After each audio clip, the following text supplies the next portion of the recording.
Somewhere down the road, there'll be answers to the questions. Somewhere down the road, though we can't. Well, good morning, everyone. On behalf of Reverend Deb Moore, I'm Ryan Gill. That's Jackson. This is Sherry, and we're going to start drumming today. I'm going to give you a beat. If you're drumming, you can stay seated. If not, stand up, clap your hands.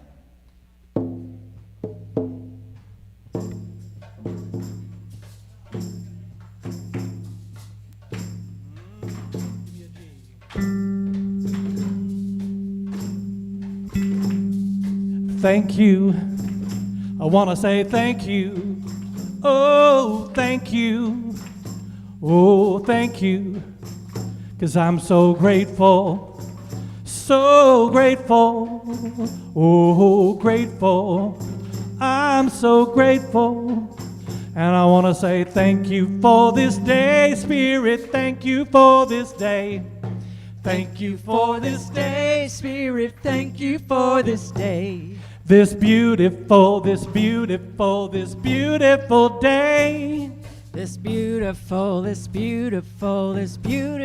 day. Oh, thank you for this day, Spirit. Thank you for this day.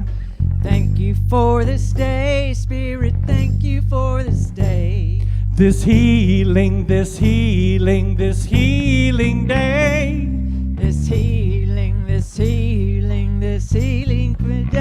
Oh, thank you for my friends, Spirit. Thank you for my friends. Thank you for my friends, Spirit. Thank you for my friends. My wonderful friends. My wonderful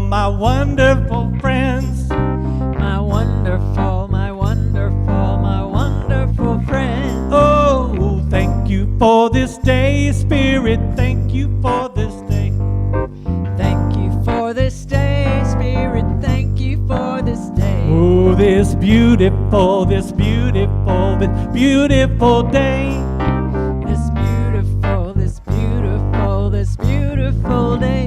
I want to say thank you. Let me hear you. Oh, thank you. Let's do God is my source. 1, 2, 3. God is my source. God is my power. God gives me everything I need. So I give thanks for all my blessings.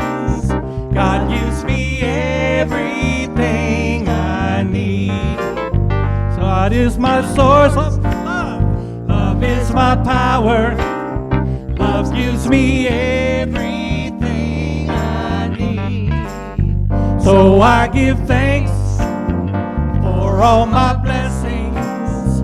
Love gives me everything Let's do peace. Peace is my source. Peace is my power. Peace gives me everything I need. So I give thanks for all my blessings. Peace gives me everything I need. Now it's time for joy. Joy is my source. Joy is my power. Joy gives me everything I need. So I give thanks for all my blessings. Joy gives me everything I need. God gives me everything. Love gives me everything. Love gives me everything I need.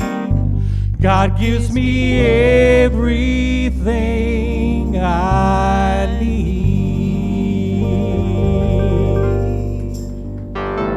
Remain standing. Let's do one more. I got up this morning singing, God is so good. My God is so good to me. Here we go. 1, 2, 3, 4.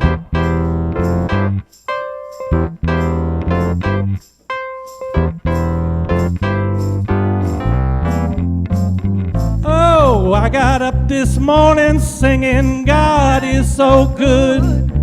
I got up this morning singing, God is so good. I got up this morning singing, God is so good. My God is so good to me. And I'm feeling good down in my soul, yeah, God is so good. Feeling good down in my soul, yeah, God is so good. Feeling good down in my soul, yeah, God is so good. My God is so good to me. Every day, in every way, God is so good. Every day, in every way, God is so good. Every day, in every way, God is so good. My God is so good to me. And in my time of trial, I know God is so good. In my time of trial, I know God is so good. In my time of trial, I know God is so good. My God is so good to me. When my day is over, I know God is so good. When my day is over, I know God is so good. When my day is over, I know God is so good. My God is so good to me. Hey, every day, in every way, God is so good. sing it to me. Every day, in every way, God is so good. hey, every day, in every way, God is so good. my God is so, my God is so, my God is so good to me. My God is so good to me. Woo! Y'all sound great this morning. Please be seated.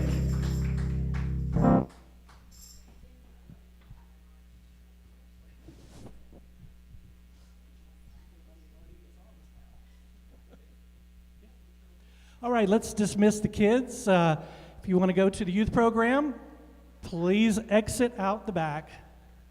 Oh my goodness, there goes our population.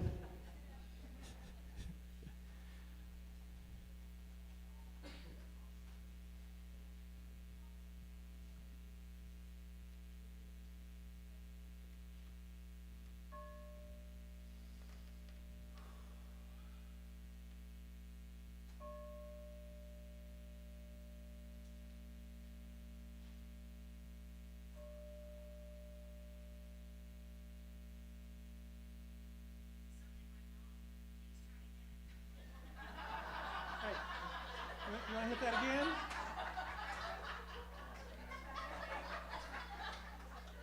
Try it again. Try it again.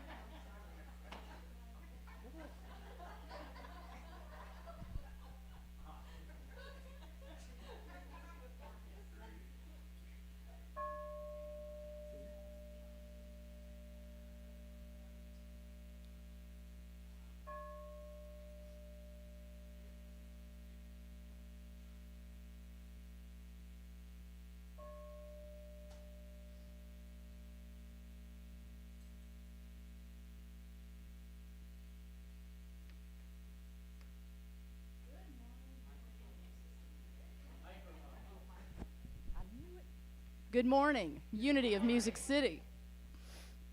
Let's begin this portion of our service by taking a deep, centering breath.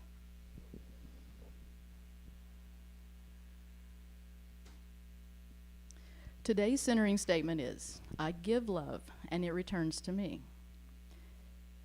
Did you know that the energy required from giving is the same energy required to receive?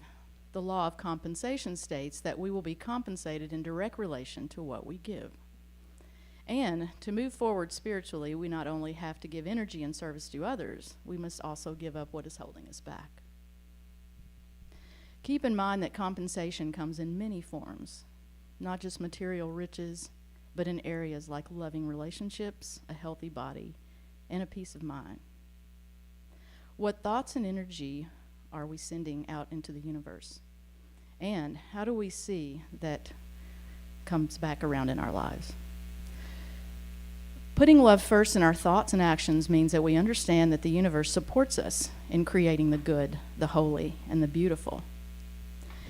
It means knowing that we are on the earth for a purpose, and that the purpose itself will create opportunities for its accomplishment. The energetic return for giving love, peace, and joy to your world is that you will receive love, peace, and joy from anywhere and everywhere. Sometimes from a place that you least expect. But keep in mind the opposite is true also. When your actions are meant to cause injury, that is what you can expect in return. When you bring your best self to whatever you do and aim to be the best version of yourself that you can be, you will see this law in action. Be generous and kind, and then graciously accept it with open arms when it comes back to you, heaped up, pressed down, and shaken together, for that is the law. And so it is.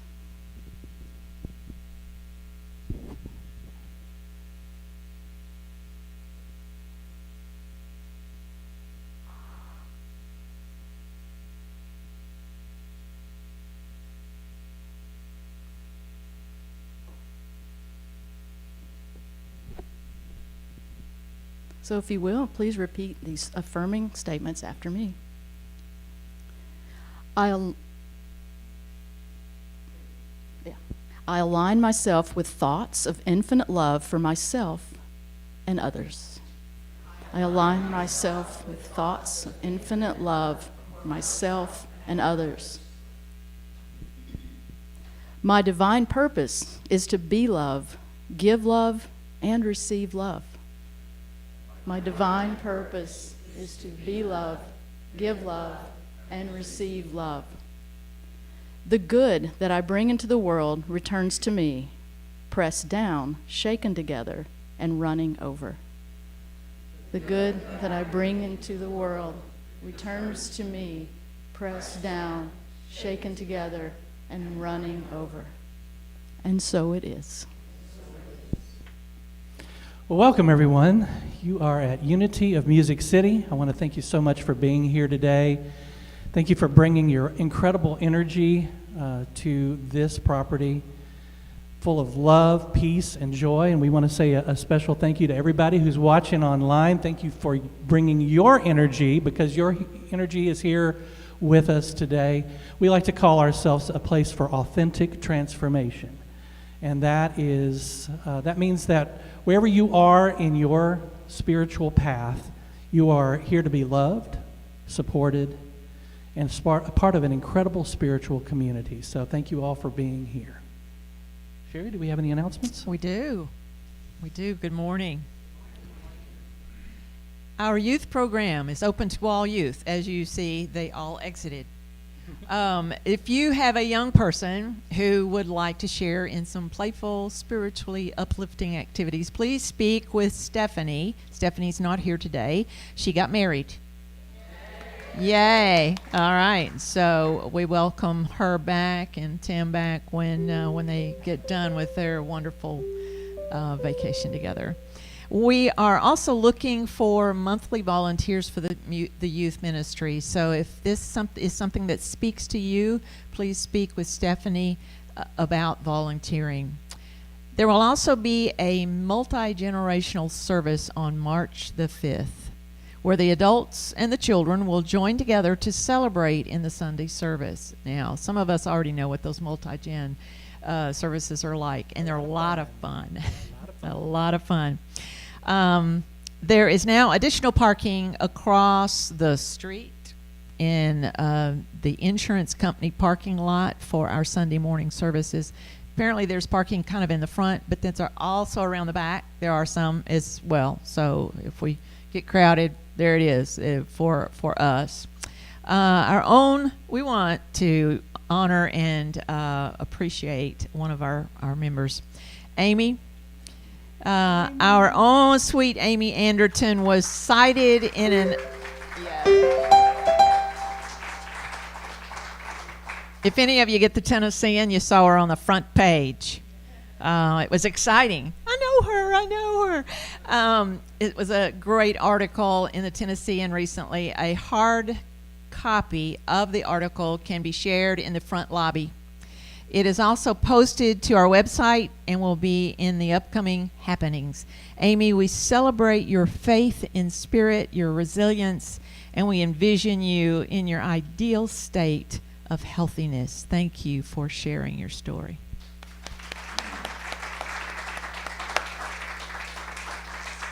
How inspiring. Are you looking for a way to contribute to your gifts and talents to Sunday service? Well, you saw Guess Who up this morning. So if you would be willing to participate in that kind of thing, reading the centering statement at the beginning of each service, this would require you to commit to reading the centering statement one Sunday per month. The reading usually takes 3 minutes, and you can be emailed the reading in advance to prepare if you'd like. Please see Ryan Gill in case he's got it all down with hand sandwich, hand signals or line, whatever that is. So he can help you out if you want to volunteer. It'd be great. Deborah Champion. Deborah, wave. There you are. All right. Deborah Champion will be facilitating a group meditation every third Sunday of the month from 1 to 2. That's today, correct? Yes, today after the service, which means that today will be the first of these sessions. Guided and silent meditation will be available at each session. Open to the community, and all levels of experience are welcome. We will meet here at Wren Road. Love offering is appreciated but not required. New member recognition. Oh, my word. This is awesome. Sunday, February the 26th, during the service, that's next Sunday. Please join us as we welcome our new church family members. We had a meeting yesterday, a Zoom meeting, with those folks that are going to be inducted next Sunday, and it was delightful to have an opportunity to just get to know who they are and kind of see their faces. I mean, we've heard about them, but what do they look like? And we got to see them yesterday. Some of us, then the ministerial leads, we got a chance to share our ministry with them, and they're a lovely group of people, and look forward to really celebrating them next Sunday. So you guys, February 26th here in the service on next Sunday morning. That's it. All right. Well, let's sing again. It's time for the monthly mantra, and we have been singing. This is our third Sunday, so we're getting familiar with this song, One Heart, that really speaks to who we are as a spiritual community, especially the who we are statement that we have written for ourselves that says, we strive to be a presence that contributes to the well-being of all. And the third verse, I think, really speaks to this. Out in the cold there are faces hidden by the wind and rain. Hold out your hand. Someone will take it and bring you home again. So let's all stand up and sing it together.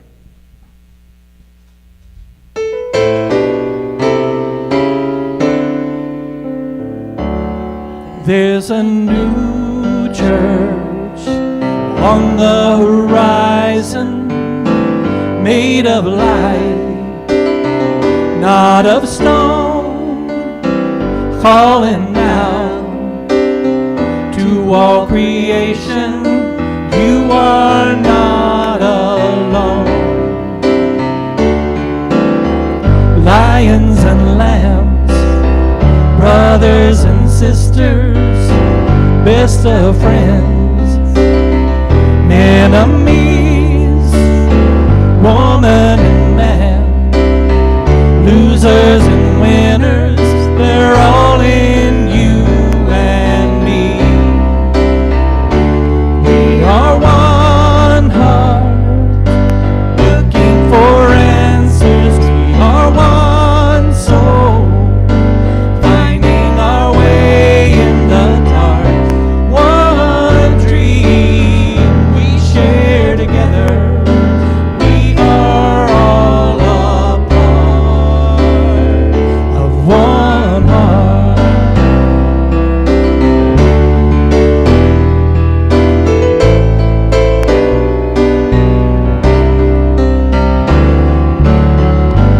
out in the cold.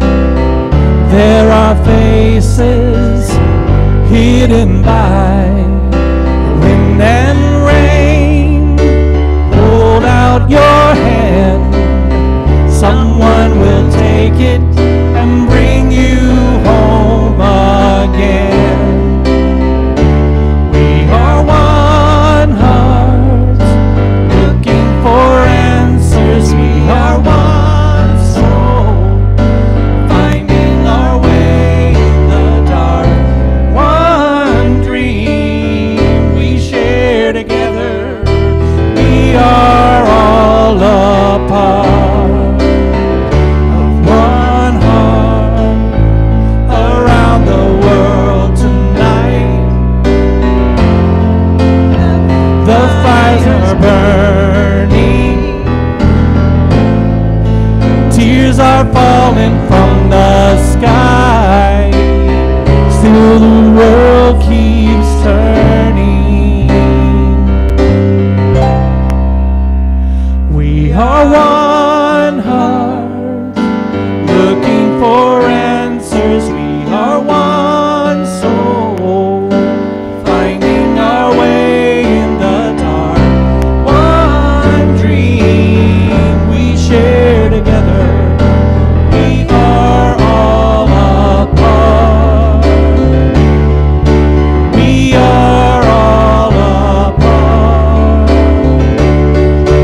We are all a part of one heart.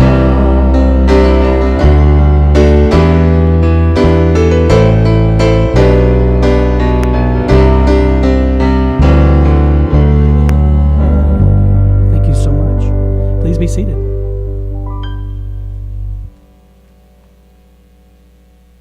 Good morning, everyone.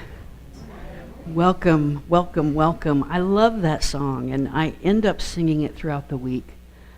We are one heart looking for answers. That just sums up a lot for me right there. We are one heart looking for answers. What is a human being? One heart looking for answers. What is the human race? One heart looking for answers. As we settle into a meditative space this morning, I want to lead you in a little bit of a breathing exercise to begin. I learned this a couple weeks ago from a yoga teacher I know, and we did it in our Chants and Mantras workshop. But it's a great way to center yourself. So what's going to happen is we're going to breathe in and open our arms. Now, I'll show you how to do it first, and be aware of the fact that there are people next to you. Like, it's not going to set anyone up for meditation to smack them in the face. It's going to be a little bit counterproductive. But you can just open your arms and go with an in-breath and then an exhale, and put your hands on your head, and then you do another whole cycle of in and out. Then you spread open your arms, inhale, and exhale, bring your hands to your heart. And another cycle of inhale and exhale. And then you spread out your arms with an inhale. An exhale, bring your hands to your belly. And another cycle of inhale.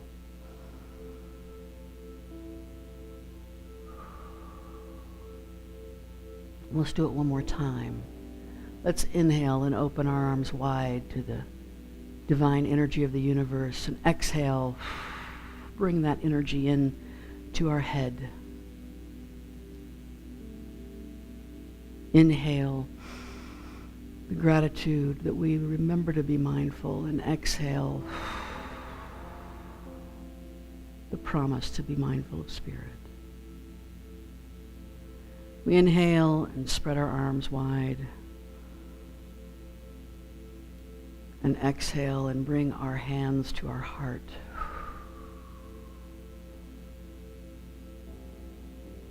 We inhale all the love that Spirit brings to us in every moment.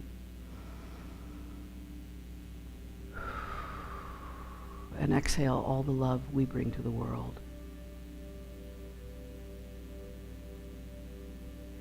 Inhale one more time and spread your arms open wide.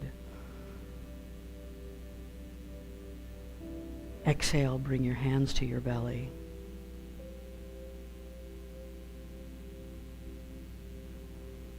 Inhale all the wisdom and intuition that are gifts to us from the divine.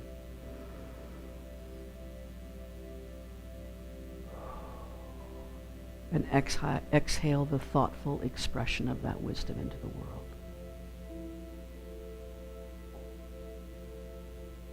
And then just maybe lay your hands open on your lap.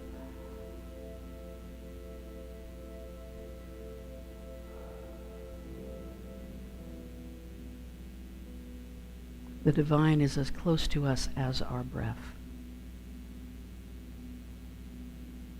both inside of us and outside of us. The very engine of our existence and the presence through which we move.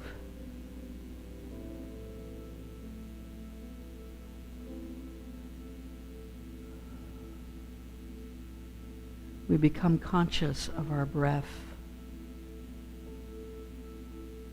We still our mind. We relax our body, letting the shoulders drop, letting the tongue fall away from the roof of the mouth.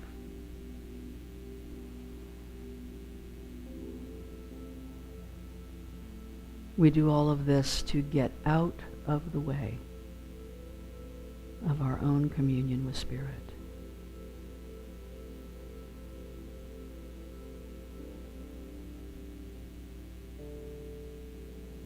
We come into the silence together as a spiritual community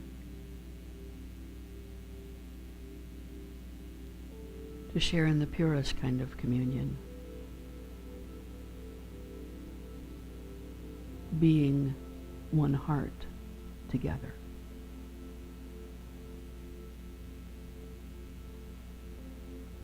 Being in the intentional presence of the divine together.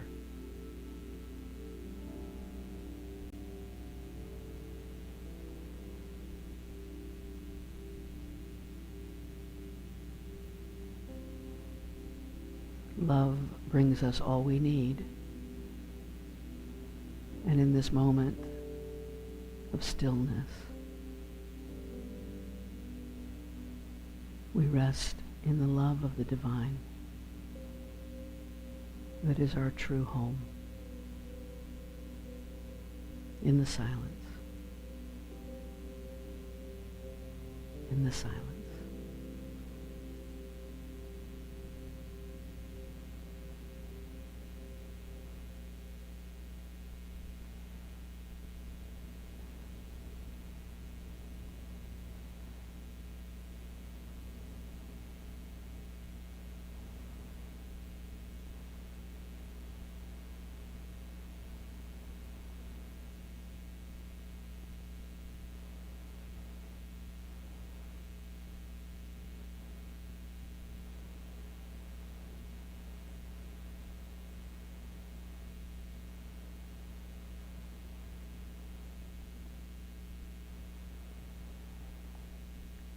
Thank you, God, for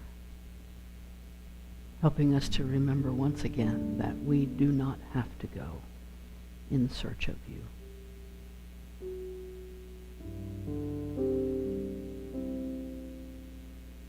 You are right here, animating our very being, ever present.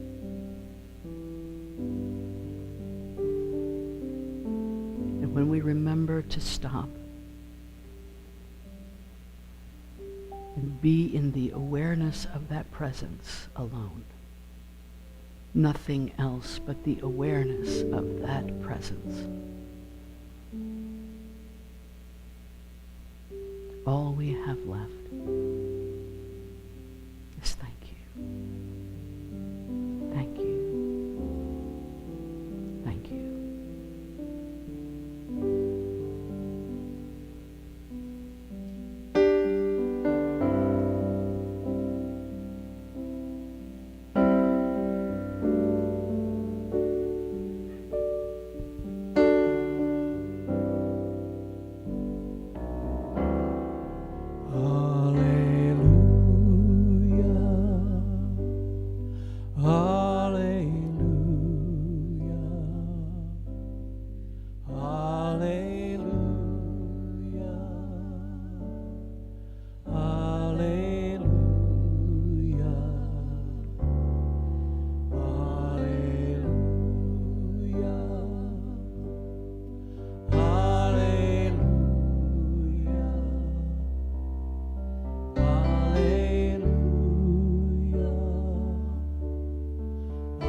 Alleluia always feels like a moment of fundamentalism that's still okay with me.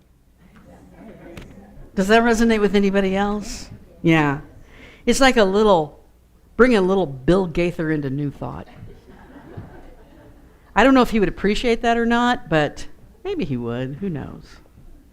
Good morning, everybody. It's so great to see you. And we were talking earlier, it's great to see the sunshine, isn't it? I love overcast days. I was saying to some folks gathered out there, I really, really love overcast days. They're some of my favorites. And this is okay too, though. Sunshine is okay. I will take that. So we started February off by talking about whether or not, of course, it's February or February, which, of course, is the great question. And talking about how February comes from the ancient Roman festival of Februa, which was a festival of purification. And so this is a time when the energy of purification, spring cleaning, whatever you want to call it, the energy of purification is pretty strong right now. And we talked about how the act of purification, engaging in a purification practice, was the act of making ready. Making ourselves ready, making our heart ready, our spirit ready, our space ready for the encounter with the divine. And then last week, we talked about what comes next. I had ended the first week's talk with purification is making us ready for what comes next. And last week we talked about what comes next, and I admitted to you that I have no earthly idea what comes next. But that making ourselves ready is to be ready for what comes next, and how sometimes in our journey through learning a new way to encounter the divine, we often journey through a new understanding of manifestation, right? Visioning. We realize our power as sacred, holy beings, and that feels good. We like to play with that a little bit. But how sometimes this manifesting idea can sometimes make us a little bit more interested in designing what comes next than in being ready for what comes next, right? And so it's kind of like the old yin-yang symbol, right? Or yin-yang, however you want to say it. It doesn't matter. You know that symbol, the yin-yang symbol, and how there's a little black dot in the white part and there's a little white dot in the black part. And the symbolism there being that in the good, there's a little touch of bad. And in the bad, there's a little touch of good. And that we're much more holistic than this dichotomy of good and bad. And so in the same kind of way, in the idea of manifestation, because if you remember last week, I talked about all of that stuff and said, it's not that this is bad. It's not a bad or good kind of thing. But in every bit of manifestation, there's that little dot of, you are not in control. Remember that. Control is a delusion, right? And in the total surrender side of giving up control, there's still that little dot of, you are a co-creator of your existence and your experience. And those two things exist with one another. And I left you with a prayer that I have actually been saying to myself every morning this week. I tried it. I am one of those folks whose habit is to not have a habit. Right? I'll go through times where I'm doing this, and then I change, and I do this for a little while. And, let me try. I'm going to meditate with my tongue sticking out to the left side, and then I'm going to meditate with my tongue sticking out to the right side. Whatever. I'm going to change it up just a little bit. And so, but this week, every morning I started with this prayer, and it had impact. It had an impact. It was this prayer right here. Spirit, I am ready for this day. Bring to me those experiences that fulfill the purpose you have for me. Dream for me a dream I can't even imagine. Help me to remember that where I am supposed to be, I am. And who I am supposed to be, I am. I stay ready for this day by being present in the awareness of you. I got to tell you, starting my day off with that every day this week made a difference, had an impact, setting my intention for being ready for what Spirit brought me. And so we've looked at purification and making ready and what comes next, and what comes next after what comes next. Well, It's engaging in what do we do, what is the act that we do to be ready for what comes next. And I want to put forth to you that is the act of trust. Today we're going to talk about the act of trust. Not just trust, it's the act of trust. I found this ship, this Viking ship. I was going to look for Columbus, but he's problematic these days. So I thought I'm just going to, hands off of Columbus. I'm going to go with the Vikings. I don't know that they were any better, but nonetheless, someone at some point got in a boat and said, let's go see what's out there. Someone was the first person to land on Iceland, right? Someone was the first person to say, I wonder if there's anything beyond that. Oh, we found Greenland, which is more icy than Iceland, but Iceland wasn't a good marketing campaign. So they changed it to Greenland to see if they could get some folks. And then they found Nova Scotia, and they were down the east coast a little bit of North America long before Columbus. 500 years or more before Columbus. Someone had to engage, they had to perform the act of trust to say, I'm going to sail into the great mystery and see what happens. So you might say, well, why trust and not faith? This is kind of a spiritual place. This is almost a church, isn't it? And so why not faith? Well, faith and trust are a little bit different. Sometimes they're practically interchangeable. You can almost they're synonymous in so many ways. But when we talk about faith, faith is often used as a synonym for your religion. What is your faith? What is your religion, right? Well, I am of the Muslim faith. I am of the Christian faith, right? I don't know if the Buddhist is not truly a faith, but nonetheless, I suppose someone could say I'm of the Buddhist faith. I'm of the Hindu faith. And so it's a synonym for religion. And if you were raised in the Christian tradition like I was, then when we talk about faith, there's one Bible verse that comes into your mind. Maybe. You know what it is? It's Hebrews 11:1, right? The preacher's daughter back there is going, yep. And now faith is the substance of things hoped for, the evidence of things not seen. It's one of my favorite, I think it's one of the most powerful Bible verses. It comes from Hebrews. And that idea that hope, which is this ephemeral, ethereal thing, that there is a substance to it. There's a framework, there's an undergirding, there's a foundation, there's a cornerstone, right? There's all of this concreteness to this hope, this wishy-washy hope, right? Faith is the substance of that. It is the evidence of things not seen, the proof. Evidence is proof, right? Evidence is, you have no question about this. So why not talk about faith? That's powerful. Well, this very Bible verse kind of gives us the first step of what the difference is between faith and trust a little bit. So we have faith and we have trust. How do they compare? They're almost the same. How are they a little bit different? Well, faith is a noun. It's evidence. It's substance. It's a thing. Right? And so faith is a noun. There's an ancient version of using faith as a verb. Like I think way back in the archaic days they might say, I faith you. But it doesn't sound very good to us these days. We usually use it as a noun. It can be an adverb with faithfully or something like that. But it's a noun, and trust is a verb. It is something you do, right?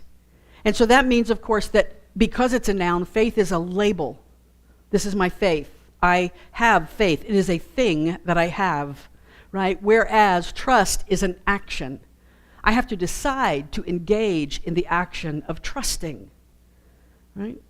Because faith is basically synonymous with belief, the opposite of faith is unbelief, right? I either have faith or I don't believe. But the opposite of trust is doubt. Or it can be even something like distrust, a little bit of a suspicion, a question. There's a questionable nature to what's going on here. It's doubt. And faith comes from the idea of a belief system. This is my faith. I have faith in this, right?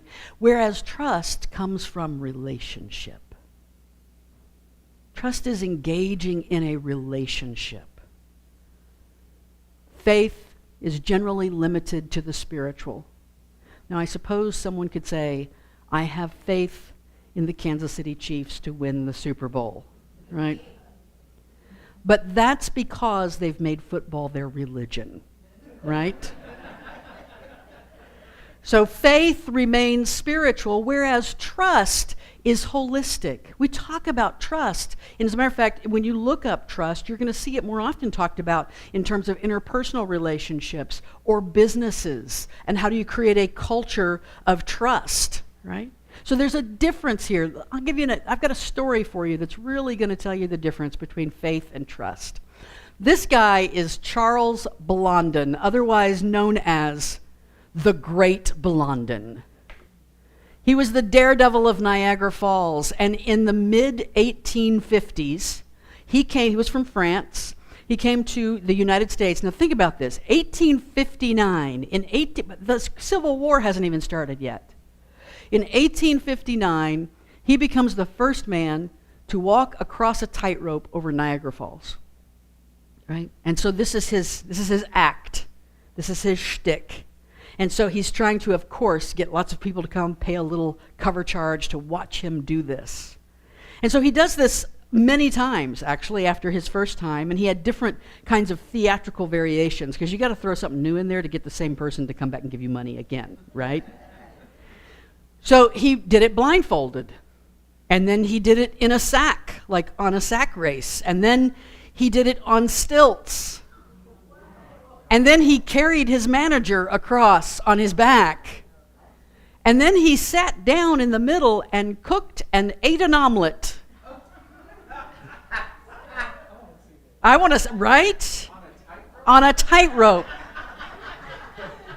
And then he took a chair out in the middle and he put one leg of the chair on there and he stood on top of the chair. This guy was good. And I'm assuming that he was upriver, so the big idea, I don't know, that picture looks like he's downriver, but nonetheless, I'm sure it would not have been a good thing if he fell, and so he was very, very good. So one day, he has the crowd there, he's come up with this new thing, he's got the crowd there, and he's got a wheelbarrow, and he said, how many of you believe that I can push this wheelbarrow across? And they're like, yes, we love you, you're the Great Blondin, we love you, and so he does it. He starts pushing the wheelbarrow across, and then he comes back and everybody cheers and claps. We knew you could do it. That's fantastic. And he says, now, who would like to sit in the wheelbarrow while I push you across? And the crowd got silent. Right? And that is the difference between faith and trust. It's possible to have faith in the divine, and it's been years since you actively trusted in the divine to come through for you. You actively trusted the divine to carry you across, to make a way, to get you through, right? James, the book of James tells us that faith without works is dead. It's the second verse that you would think of if you were raised in the Christian tradition. So James was trying to tell us all the way back then that you can have faith all day long. A lot of people are I was born and raised Catholic, been a Catholic all my life, but have never once trusted the divine to get you through. Really, let yourself take the risk. Trust is precious. And one of the reasons why we know trust is precious is because most of the time when people talk about trust, they're warning you about it. Even Shakespeare said, love all, trust a few, do wrong to none. This is actually Shakespeare. It's not one of those things on the internet that says it's Shakespeare, but it's not really Shakespeare. This is from All's Well That Ends Well. There's a lot of stuff out there on the internet. I love the one that says, don't trust everything you read on the internet. Abraham Lincoln, right? You have to be very careful. I teach media literacy, so I'm always very careful about going and verifying where this came from. Another thing, by the way, just so you know, all these things out there that are attributed to Buddha, right? We have no record of anything Buddha ever said. We have no record of anything Buddha ever did. Now, Buddhism has accepted the fact that if it rings true to Buddhism, we can just put Buddha down there. It's okay. Or it might be one of his followers. So we have to be a little bit careful about that. So we learn not to trust what we see on the internet. Shakespeare, love all, trust a few, do wrong to none. Perhaps you've also heard, in God we trust, all others pay cash, right? Or perhaps you've heard, fool me once, shame on you. Fool me twice, shame on me. Right? I learned not to trust. Or be careful who you trust. Salt and sugar look the same. A few years ago, it dawned on me that trust is something that we each have to decide for ourselves. And I started a different kind of behavior, a different response when people would say, can I trust you? And I would say, I don't know, can you? Because that's a decision you have to make. If you're asking if I am trustworthy, I believe that I am. But you still have to make the decision of whether or not you can trust me, or you choose to trust me. George MacDonald, the 19th century Scottish writer, said to be trusted is a greater compliment than being loved. Have you ever loved someone you don't trust? It's possible to do, isn't it? And your love, as much as you try to make it all, you always have this one part that's held back because you know to be careful, right? And that's okay. Those are boundaries. But when you can truly trust someone, that is saying, boy, that's huge, isn't it? I'm willing to let you take the lead because I trust the decisions you make. I'm willing to let you be the person in charge right now because I trust you.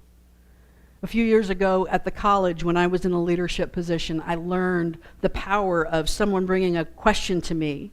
They say, what do you think I should do? And I'd say, you know what? I trust you. I trust the decision that you will make. Sometimes people didn't want me to, right? They were like, please, no, just tell me what to do. But to give someone your trust is a big, big deal. Stephen Covey, the writer, says trust is the glue of life. It's the most essential ingredient in effective communication. It's the foundational principle that holds all relationships. It provides safety and security and the freedom to learn and grow. One of the reasons why at the college we spend a lot of time on doing like drills, safety drills, and making sure we can lock down if we need to is because we know, A, not only is it the right thing to do to keep your students safe, but secondly, if students don't feel safe, they won't learn. They won't learn at all if they feel the least bit threatened or unsafe. And in that same kind of way, what about this relationship with the divine? Trust is where we build safety. And having a safe, secure, trusting relationship with the divine is the key to our spiritual growth. Trust is a verb, but what does that action look like?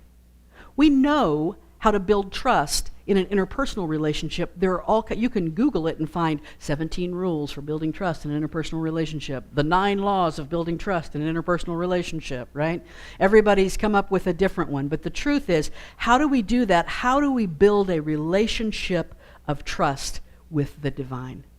So first, here's what it does not look like. Trust in the divine does not require knowing everything, because none of us would qualify, right? As a matter of fact, the more that we learn to trust in the divine and we build that relationship that we have with Spirit, the less we need to know, right? I don't even need to know much anymore. It's fine. Just get spiritual growth and wisdom, that's fine. But I don't have to have some kind of protocol or big catechism to engage with Spirit. The other thing that it does not require is getting it right. Right? You can build this deep, trusting relationship with Spirit. There's no getting it right. There is no getting it right. As an interfaith ministry, we know that there are many paths up the mountain. And whatever path you choose, it's right for you. So you don't have to get it right. You don't have to hold. Have you ever done that in a spiritual group? It's like, well, if I don't meditate just the way they do, or if I don't act in just the way they do, somehow I'm just not getting it right. Yes, you are. Relax that. Let it go. You're getting it right. The other thing it does not require is total certainty in specific outcomes. This goes back to that manifesting energy, Right? Sometimes when we were learning about our power and our manifestation, we were saying, okay, you know what? I know this is what I'm envisioning for my life, and I have said all the right affirmations, and I have done all the right meditations, and I know it is coming for me. And then what if it doesn't? Because Spirit all along had a better idea. Right? We have to let go of our certainty in Spirit-specific outcomes. We can say, this is what I envision. Nothing wrong with those visions. Nothing wrong with that vision board. Nothing wrong with that plan. Here's what I envision. And Spirit, I let it go. And wherever you lead me, I know is going to be even bigger and better than this. What it doesn't require is a specific brand of incense. Which, of course, is another way of saying there are no right tools. Right? There are no right tools. Someone's tool is to wear a crucifix around their neck. Another person's tool is to wear a mala. Some people want crystals. Some people want, I don't know, a statue of Buddha. Some people don't want any of it. Some people want all of it. I'm looking at you, Nikki Conley. Some people want all of it, right? Bring me all the stuff, bring me all the tools. And all of that is just fine. But building that trusting relationship with Spirit does not require any of those. So what is it? What are the things we do to engage in the act of trust? Well, I've come up with 3 of them. Deb's 3 rules for building trust in a relationship with Spirit. I like this idea of building blocks because trust is something we build. It is the part of our spiritual journey that we can nurture and we can grow and we can evolve. I often talk about how that divine self that we are deep inside, it wasn't born, it will never die, it doesn't need to grow, it doesn't need to expand, it is perfect and whole right from the beginning. But the parts of us that do need to grow are our ability to trust in that, our ability to rely on Spirit, our ability to hand it over. So how do we do that? The first word I'm going to give you is this one, communion. Now, if you were raised in the Christian church like I was, you think of something very specific when you see the word communion. You think of little shot glasses of grape juice. Not real wine. We weren't like the Catholics. They got the real wine. In the Nazarene church, we had shot glasses of grape juice and little dry as a bone pieces of cracker that were supposed to be the body of Christ, which we used to say, if this is the body of Christ, he needs a good lotion. A good moisturizer, because it was dry, it was bad. But communion is a word, of course, that means a lot more than that. It comes from, in the English language, comes from about the 13th century is the first use of it. It's derived from the root com, which means with or together. And unus, U-N-U-S, like e pluribus unum, unus, oneness or union, right? So it's coming together in oneness. It's the same root, by the way, as common, communion, common. And it indicates connection. So we often think of this as being in a group with one another. We're in communion with one another. And I'm going to talk about that next week, the way that communion is the source of community, right? The way we engage and connect with each other. But it can also be used individually. Someone might say, I need to be in communion with nature this afternoon. I need to be connected, one with this. So the way we engage in communion with the divine, first off, is through our spiritual practice. This is the act of making the space and making ready, setting the stage for communion with the divine. It's about being intentional. It's about listening, of course, sitting in the silence, which is one of the biggest pieces of evidence for trust. I trust you, Spirit, because I'm sitting here in the silence with you. I have devoted this time to you. I am intentionally wanting to commune with you, right? But it's not just listening, right? We know she's over here meditating and listening and hearing the divine, but this guy over here on the right is praying. I was raised in a tradition where we didn't do a lot on the left. We didn't do a lot of listening. We did a lot of talking to God. And then, as I evolved, I stopped talking so much and I started listening to God a little bit more. But I think sometimes we can lean a little bit too hard that way too. And we forget that there is a benefit. You know, the number one way to build trust in interpersonal relationships is communication. You talk to each other. And the benefit of talking to the divine, spilling your guts, expressing your fears. It's okay. This is not one of those situations where affirm that 1,000 times and see what you get. When you express your fears to the divine, you're not affirming something you want to manifest. You are clearing the space away for communion with the divine. And besides that, if you're feeling fear or you're feeling separation or you're feeling anxiety and you don't take that to the divine, do you think you're hiding from the divine? Because what a way to not be in trust with someone. That is an act of not trusting, is to try to hide. So it's okay. I'm mad, Spirit. I am ticked off.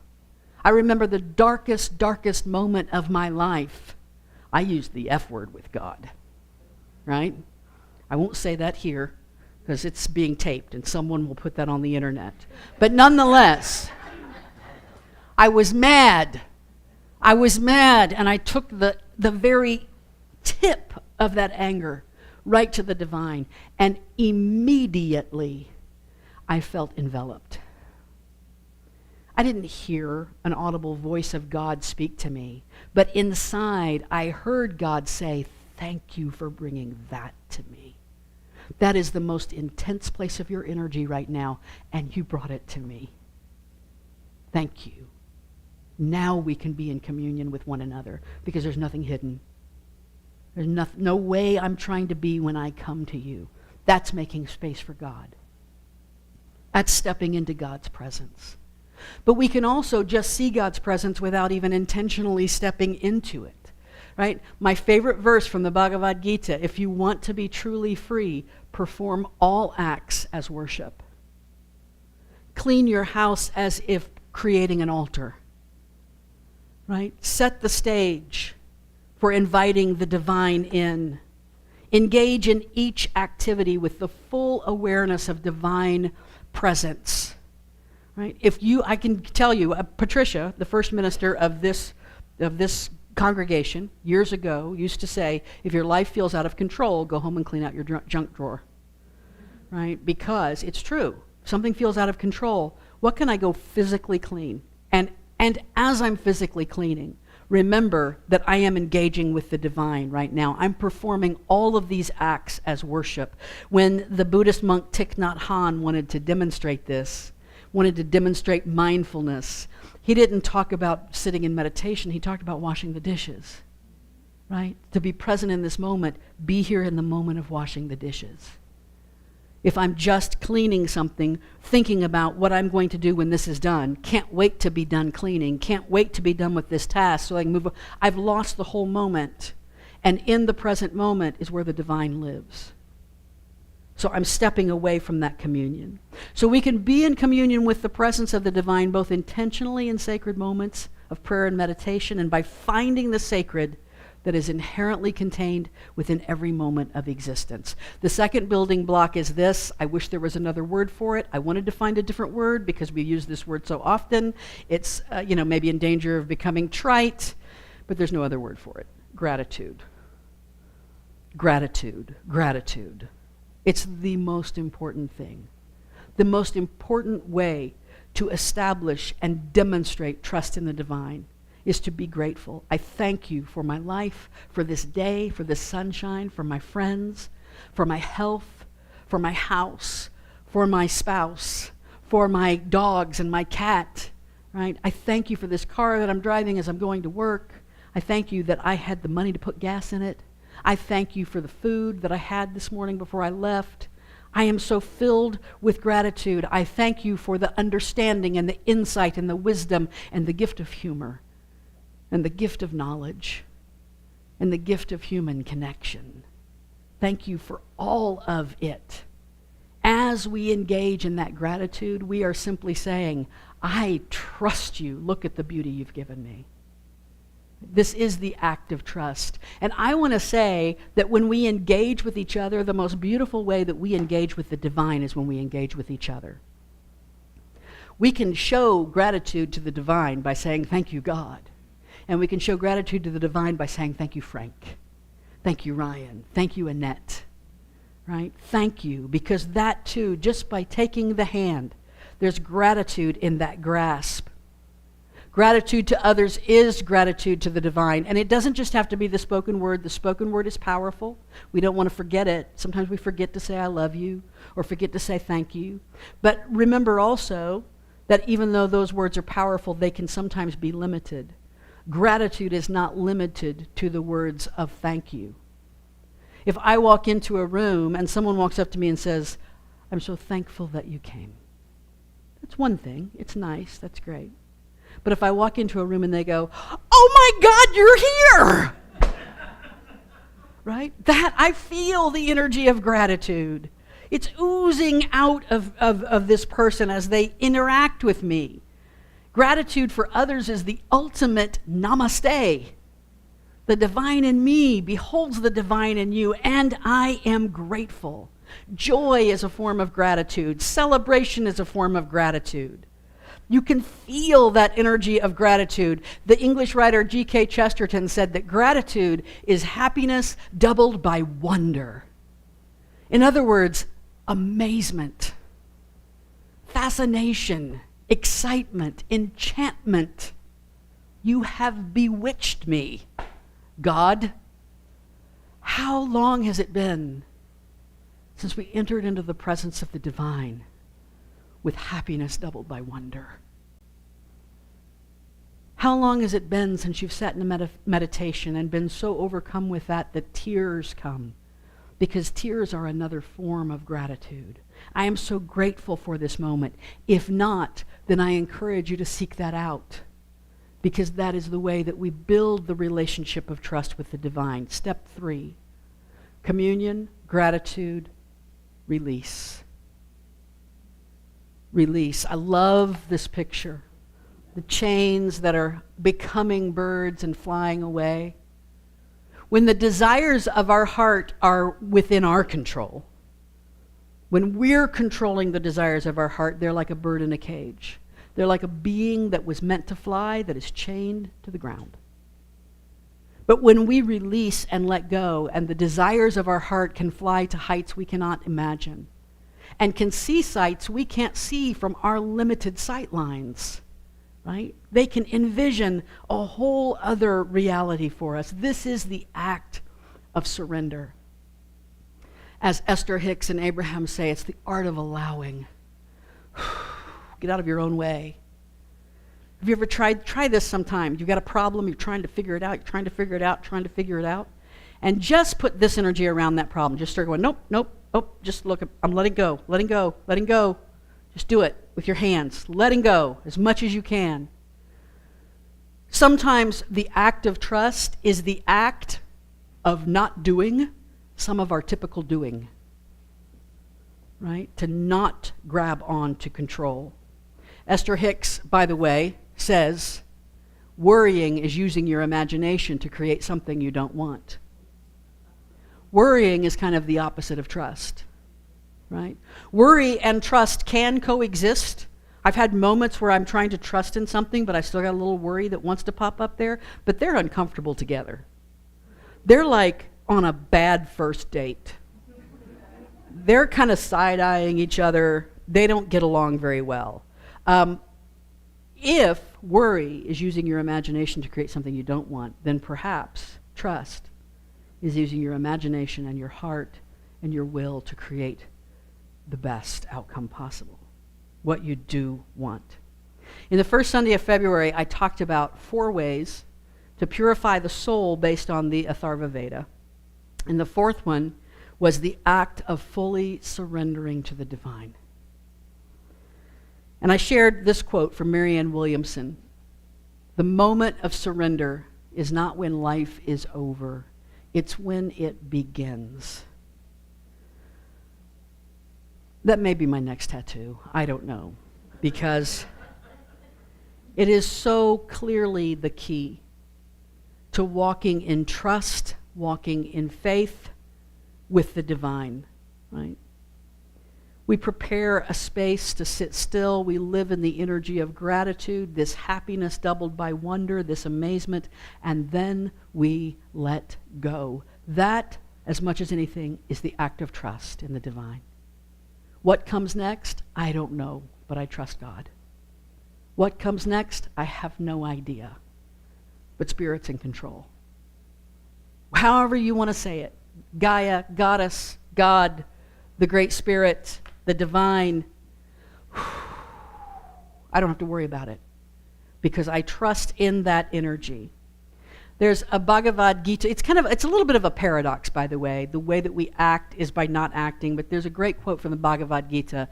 The one who can see inaction in the midst of action and action in the midst of inaction is wise and can act in the spirit of yoga. Remember, yoga comes from yoke or union. You want to be in communion with God, one with God, as you begin to recognize that in the stillness there's a whole lot going on.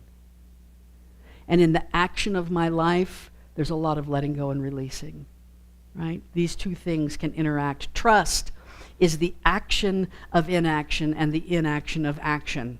There's a paradox for you. It is the material stopping to honor the spiritual and the spiritual being recognized in all things. So yesterday was Mahashivratri. It's a Hindu festival. It's the great night of Shiva. Shiva, we often just reduce to Shiva the destroyer, right? But I like to think of Shiva as Shiva the dissolver. Shiva is that energy. It's just another reflection of God, by the way. You can see that as Jesus if you want to. You can see that as the Holy Spirit. It's just honoring the Spirit that will dissolve all the things that get in the way of building that trusting relationship with God. Hindus stood up all night last night, chanting and praying. That mantra that I had Sherry saying last month, Om Namah Shivaya, right? That is the chant. Basically means I bow to Shiva, which essentially means I honor and trust the energy that removes everything that stands in the way of my communion with the divine. Right? I honor and trust everything that gets out of my way, that energy. Because trust ultimately is an act of worship. Trust is an act of worship. Honoring Shiva is honoring the divine energy that brings light to the darkness and trusting that it will do so again and again and again. Honoring Jesus is honoring the divine energy that brings light to the darkness and trusting that it will do so again and again and again. Right? As much as it's needed, it will do so again and again. Trust in this light. Trust in your understanding of the divine. Trust in yourself and your intuition. Trust the process. Trust the way opening up before you. Right? Through our communion, our gratitude, and our release, we demonstrate and engage in the energy of trust with the divine. And that is the place I want to live. Namaste.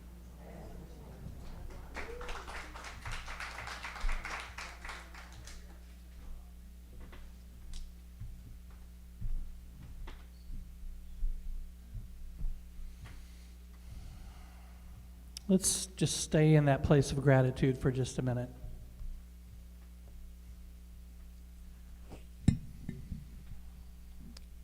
Wouldn't it be nice to live in this space all the time? But you know, we really can. We can live in this space all the time. When we live in this space and come into the world and start from here, we're always going to have a great day, no matter what happens.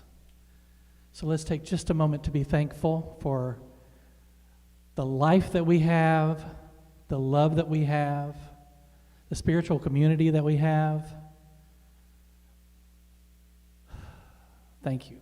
Thank you, thank you. And we also have an opportunity to give back to this spiritual community, which is the joy of our hearts to give back, whether it's the time that we give to our spiritual community, whether it's the physical offerings that we give to this community, whether it's through our talents that we give back. It's all energy that comes back to us and through us. So we are grateful for that. Let's take just a second to acknowledge the different ways to give. PayPal QR code, you can take a picture of that. The blue vase is in the back there by the QR code. And we can also do an automatic bank draft. Also, something that I learned yesterday in our meeting, this Kroger Rewards card gives us money every week or every month or whatever it is, regularly.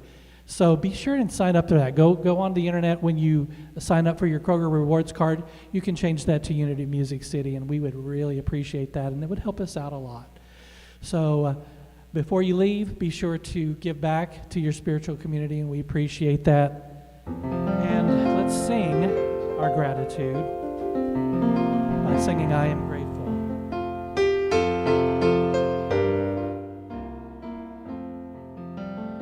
I am grateful for another day of living, grateful for a new chance to forgive. I'm grateful to receive life's many blessings, and I'm grateful for the love I have to give. I am grateful for another day of living. I am grateful for a new chance to forgive. I'm grateful to receive life's many blessings, and I'm grateful for the love I have to give. And I'm grateful for the love I have to give. I see all your smiling faces, and I love every one of you. Let's all stand. Let's say the prayer for protection together. Sherry, will you lead us? The light of God surrounds us. The love of God enfolds us. The power of God protects us. The presence of God watches over us. Wherever we are, God is, and all is well. Let the love wash over us, and we let it be. Everybody welcome the kids back.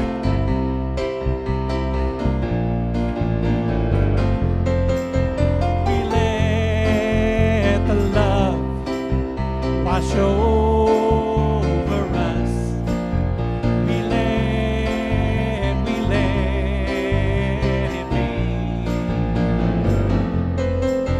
We let the love wash over us. We let it be.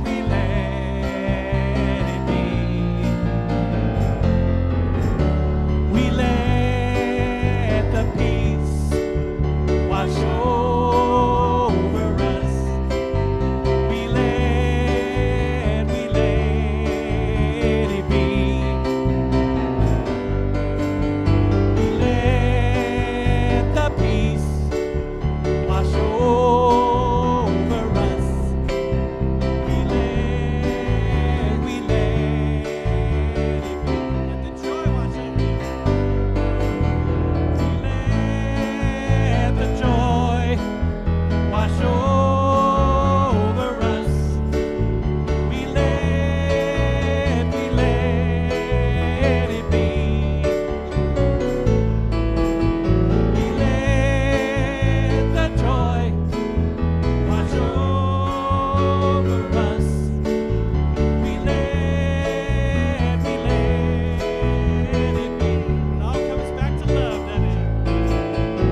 watch over us. Watch me. We let it be. Yes, we do. Thank you, everyone. Such a great service today. We look forward to seeing you back next Sunday. Have a great week. Bye, everybody online.